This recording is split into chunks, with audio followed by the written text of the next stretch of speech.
It is your Friday daily delivery. I am Michael Rand. Glad to be back for another day. Hope you guys are having a great day out there as well. Really good show coming up. Andrew Krammer from the Star Tribune joins me here in just a few minutes to talk Vikings. Just finished up minicamp for the Vikings. There's one more week of OTAs, organized team activities, before they break for probably like 6 weeks at least until training camp starts. OTAs aren't for everyone this round, by the way. It's only for kind of some of the younger players. I think 5-year and more veterans are exempt from it. I'm sure they're excited about that. More of a install, learning kind of thing. But plenty to glean from minicamp. Andrew and I will talk about how J.J. McCarthy looks so far, about the impact of the Justin Jefferson contract, some of the battles on the defensive side, on the offensive line, things like that. So stick around for that in just a little while. Some interesting PWHL Minnesota news at the end of the show. And we'll get some NBA talk here in just a minute. Some stuff with the NBA Finals and some stuff with the Wolves. It seems like they can't go a day without making some sort of news with the Wolves. More of that with the ownership discussion. We'll get to that here in just a minute. First, though, what did I miss? Well, hopefully you missed it. I don't think you wanted to watch Twins-Yankees. You've seen it too many times. You've seen the Yankees clobber the Twins too many times. Happened again last night. Now, the only good news is that's the end of the season series between these two teams. The bad news is Twins went 0-6 against the Yankees in their season series. Nothing really new there. Now, when it's been a better year, the Twins have been more competitive against the Yankees, so that's probably some kind of a warning sign, a red flag of how poorly they fared against the Yankees. And frankly, was looking this up, how poorly they have fared against the best teams in the American League right now. Check this out. Against the Yankees, Guardians, and Orioles, the three teams in the American League with the best records, the Twins are 0-14 this season. 0-14. Now, that means they're 33-15 against everybody else, which is good. That's why they're still kind of hanging around, not out of this. 33-29, not a terrible start by any stretch. Hot and cold, but not terrible by any stretch. But going 0-14 against the best teams in the league, and frankly, not looking terribly competitive in a lot of those games, especially against the Yankees.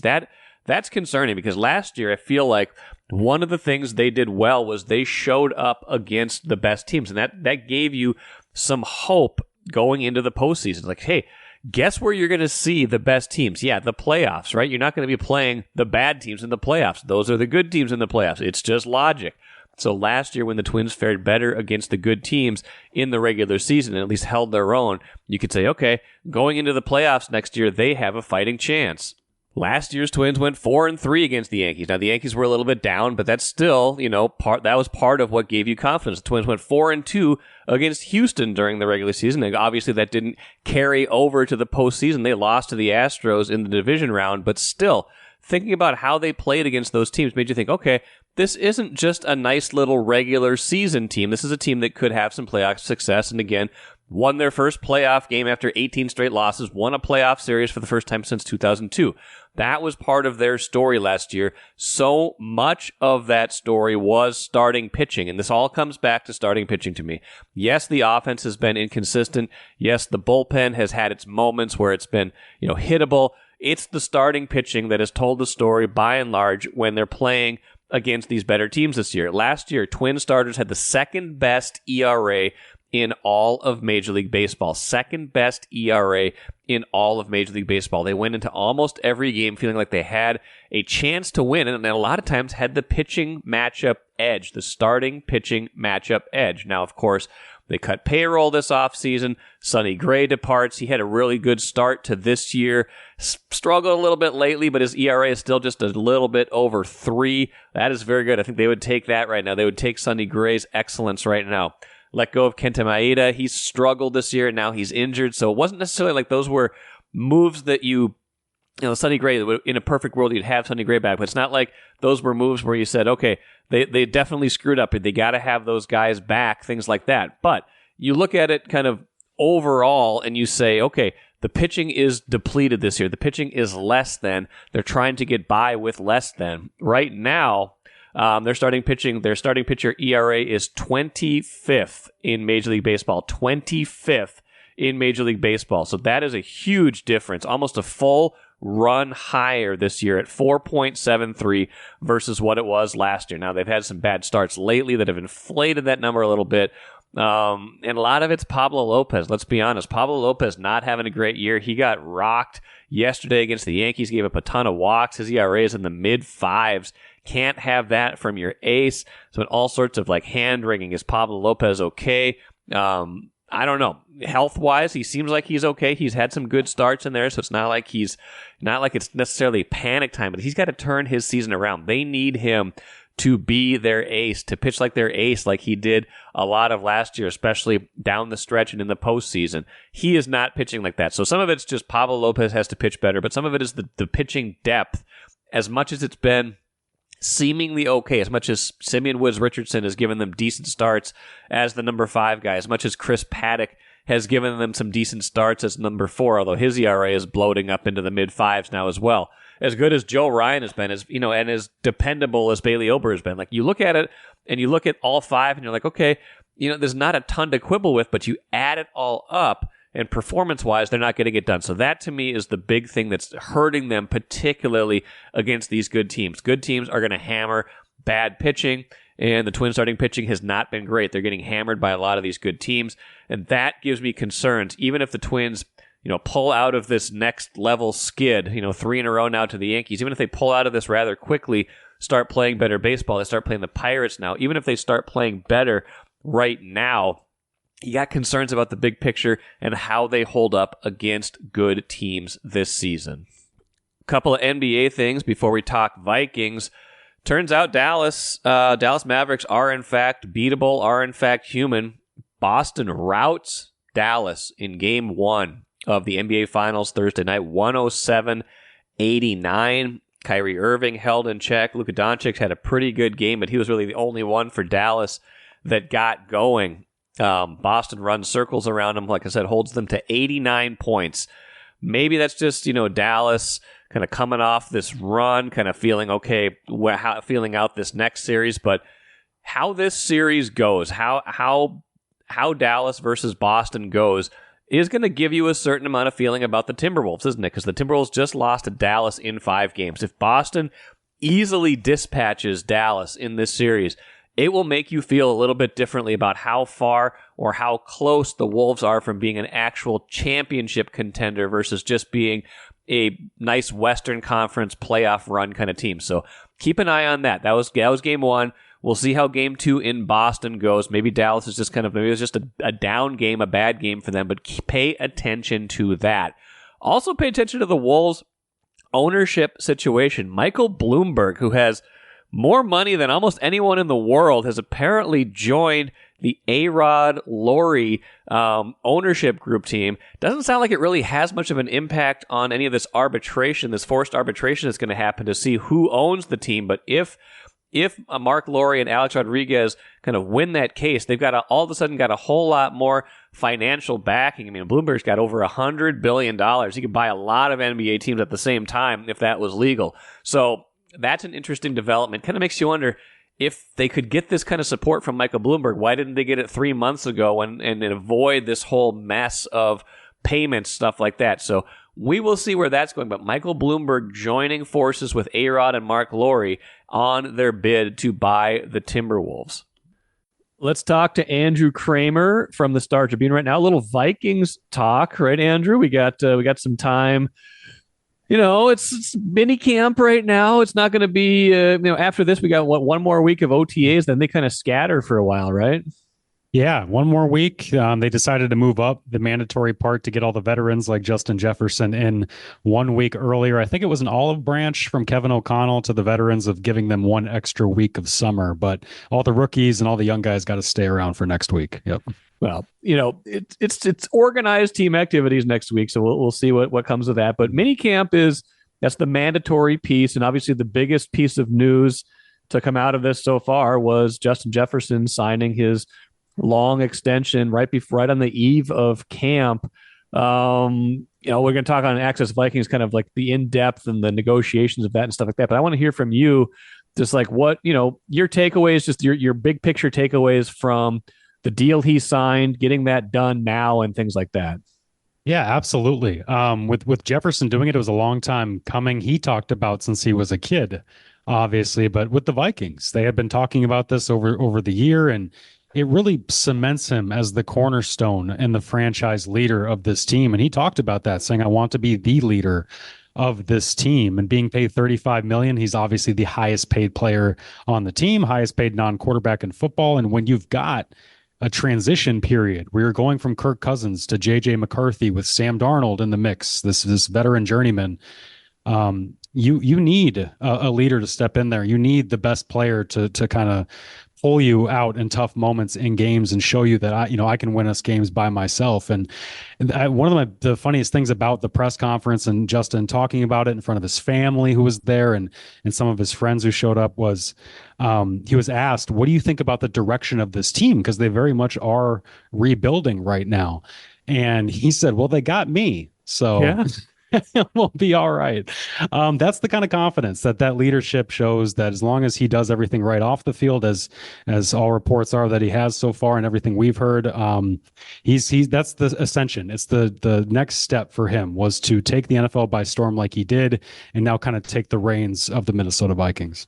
Yeah, and it's interesting to try to do that from the wide receiver position, right? Like it's a little bit inside out from how a lot of teams want to build, but you can't necessarily choose the order you do this in. You've already got Justin Jefferson. I didn't get the sense that there was any like real danger of Justin Jefferson getting traded, going somewhere else. Like it just, especially listening to Kwesi talk, it just kind of felt like it was more of a matter of time. And like you trade good players. You can even trade very good players if you get value. You don't trade people who are on the Hall of Fame trajectory if you think you're going to be, a team that could contend during that window.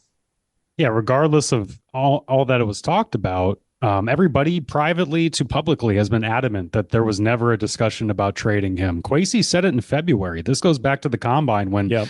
at first, I think a first report came out in like January or something like that about the possibility of him being available. And it was unfounded. It was never true. And unfortunately, these things catch fire and you see it get aggregated, and the more headlines it creates on a Google search, the more credence the report gets. But it was never true. The Vikings always wanted to hold on to him, always wanted to pay him. And ESPN's Adam Schefter reported as much, that they offered him much less back in September than what he eventually signed for. I think the report was $28 million per year back in September. I mean, that wasn't even top of wide receiver money at that point. And that report does track with what we heard from the general manager publicly, saying that we want to pay Justin like one of the highest paid non-quarterbacks, not the highest paid non-quarterback. Well, what changed over these last 9-10 months? Well, he's now the highest paid non-quarterback. So the team budged, they gave him the money he wanted, and that's why we're here. We'll see how long he's the highest paid, right? Like this Yeah. always happens. Like next person comes along and breaks that at some point. You never know how long you're going to be. But in the moment, it means something. Even if he says it's not about the money and we believe him, like he's definitely motivated by bigger picture goals. Like there is a status that comes with that goes beyond dollars. Oh, absolutely. It comes with the respect, and the respect and money go hand in hand in the NFL because it's a salary cap sport, certainly. And even in non-cap sports, you want that ranking. Justin wanted to be number one, not just on his team, but in the league at his position. And certainly now the benchmark they looked at was not just number one at his position, but number one among all non-quarterbacks, which is a different ballpark that I wonder, will CD Lamb be able to get into that ballpark? Jamar Chase, maybe, certainly, but that Brown ownership with the Bengals does not cut checks the way that the Wilfs do. So that is going to be fascinating. If people thought the Jefferson thing dragged out, I can't wait to see how long the Chase thing is going to drag out, because I feel like Jefferson just made that a lot harder for them over there. They're going to tag him twice and let him go at a certain age. It's going to be just ugly by the end. We'll see. So we've had a couple days of camp before of mini camp before we recorded. We got one more to go before it'll come after this recording. But what are some of the some of the impressions just of what we've seen on the field, any early kind of like depth chart hints. We got Dalton Reisner back in the mix. What are some of the big non-Jefferson storylines right now? I think this defense isn't getting talked about enough. And when we talk about the rebuild, it was really there, right? Yeah. Offense, you're rebuilding at one position, but defensively, it's the almost the entire group. And we haven't seen them all collectively on the field together because Andrew Van Ginkel, who is getting paid $10 million a year, the former Dolphin, he will be a starter. It's just a matter of, does he start at edge rusher and Dallas Turner comes off the bench? Does he start at inside linebacker, which he can do? You've got Blake Cashman and Ivan Pace there. One guy I don't think we've written about him, but he doesn't get talked about a lot, who they see as making even a bigger step than he did last year, was Ivan Pace. Ivan Pace came in as an undrafted rookie, took a starting job essentially next to Jordan Hicks, a veteran, and was great. And when Hicks went down late in the year, Pace stepped up, took the in-helmet microphone, relayed the play calls, took the communication, the checks before the snap. For a rookie who was just playing at, University of Cincinnati, that is incredibly impressive. And he played well. And they are giving him now that duty, at least this spring, of having that in-helmet speaker and microphone, that connection with Brian Flores throughout practices. They're trying to see if he can handle that. And that's huge. And if the Vikings can be what they want to be under Brian Flores, which is more multiple, more versatile, play more man coverage, be even more aggressive than they were last year. A big reason is going to be because Ivan Pace is able to handle the stuff they're giving him, and able to fit what Flores wants, which is a kid that can blitz, get after the quarterback, and certainly drop back in coverage. So to me, it's this defense. Every day you go out there and we watch this defense from the practice, from the sideline, and it seems like we're seeing something different. One day it's Dallas Turner moving around. One day it's a different trio of defensive backs with three corners or three safeties or both. It's always fun to see. It's far different from the Mike Zimmer days of, like, as good as they were pretty vanilla compared to what we see out of Brian Flores. I want to get back to that in a minute, but pace is interesting just because we see this a lot. It's not unheard of that so many people miss on a guy. Anybody could have had him. Anybody could have drafted him at any point, but he goes undrafted. How did he just kind of slip through the cracks given how good he looks right now?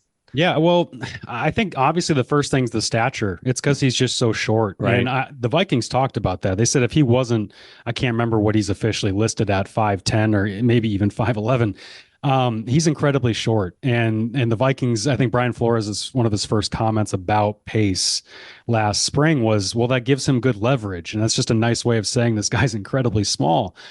He is hard to get his hands on. And I think it took a creative coach like Brian Flores, and don't give them too much credit. They didn't draft him. So No.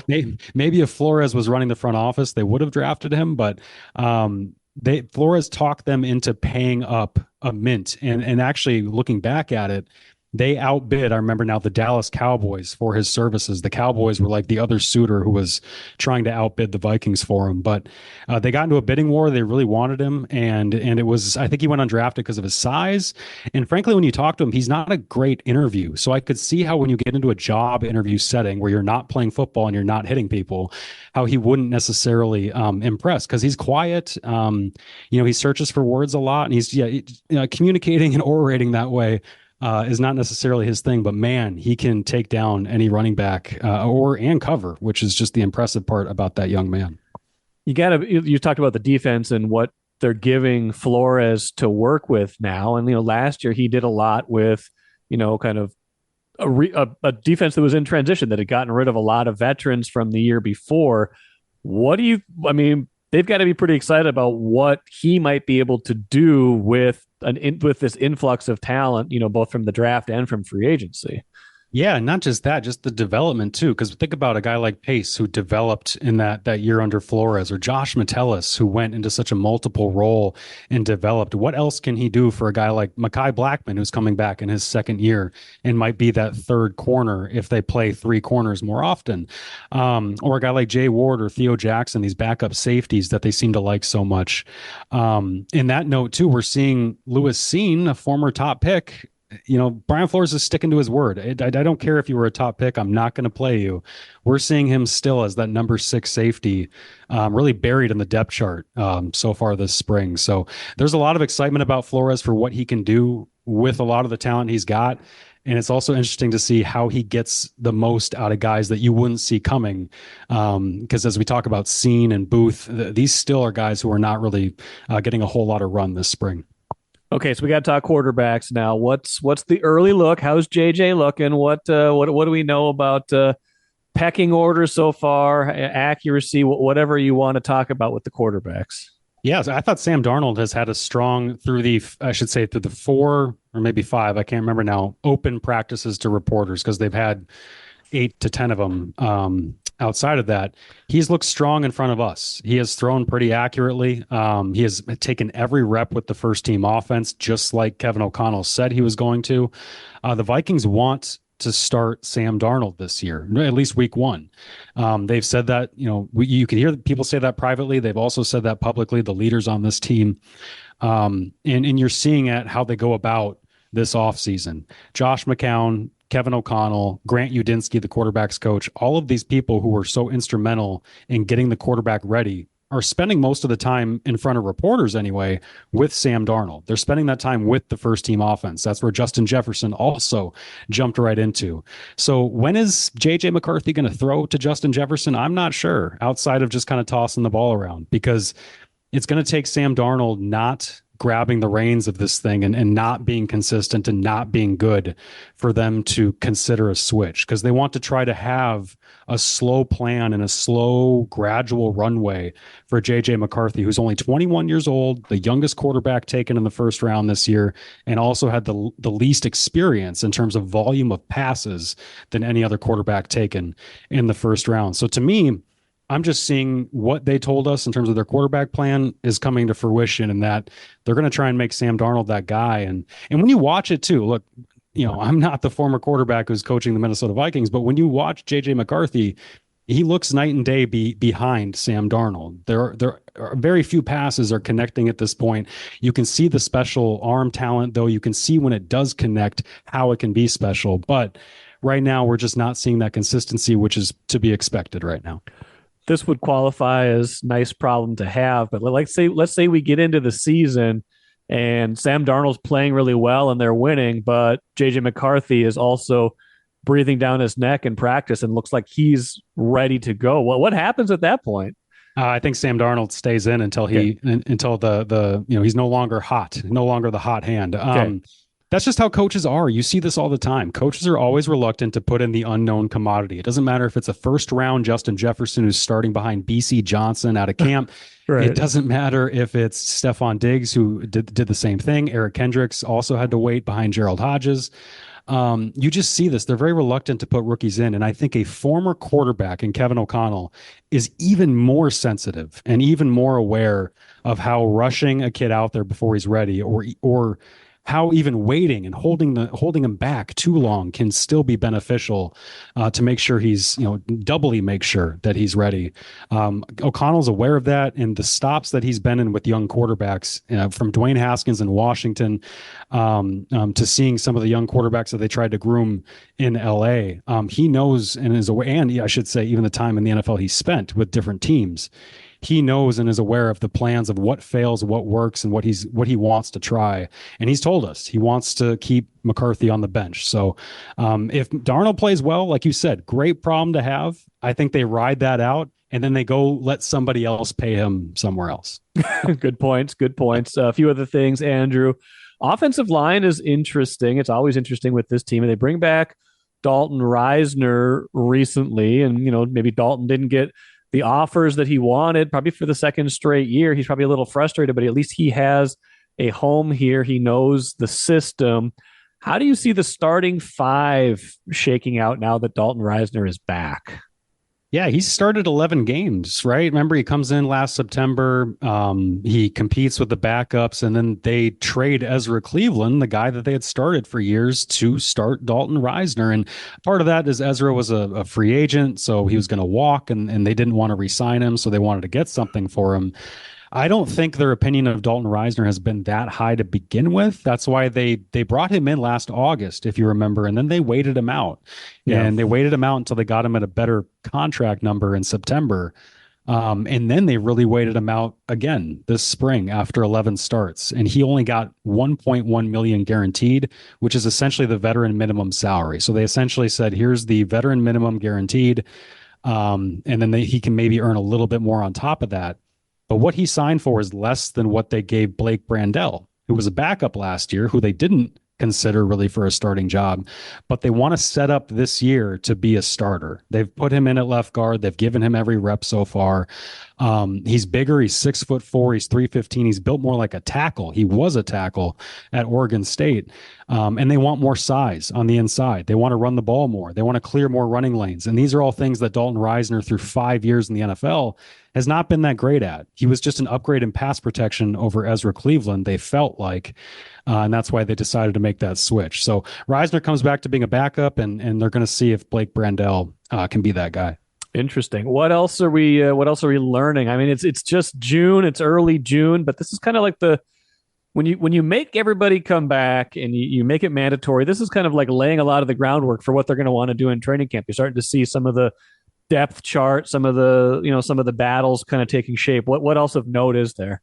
Yeah, I think it's a story old as time. Every spring, the veterans the new veterans come into a team and they, bestow the knowledge they have from other teams onto theirs. But Shaq Griffin was a signing the Vikings had late in free agency. He's a former Seahawk, former Jaguar, was with the Texans last year. He's a bigger 6-foot corner, aggressive, can play man coverage. He's very experienced.